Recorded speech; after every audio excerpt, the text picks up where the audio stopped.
আসসালামু আলাইকুম ওয়া রাহমাতুল্লাহি ওয়া বারাকাতুহু। মেমোরি কার্ড বিক্রি করা বৈধ আছে কিনা এবং এটার ইনকাম হালাল হবে কিনা।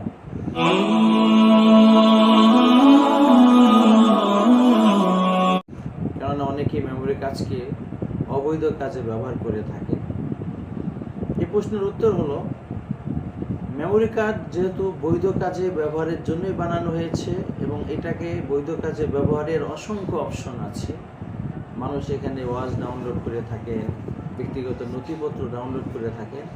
তো যেহেতু এটা ব্যবহারের বৈধ অসংখ্য ওয়ে আছে, তাই এটার ব্যবসা করা, বাজারজাত করা সম্পূর্ণ বৈধ হবে এবং এখান থেকে যে ইনকাম আসবে সেটা তার জন্য হালাল হবে ইনশাআল্লাহ।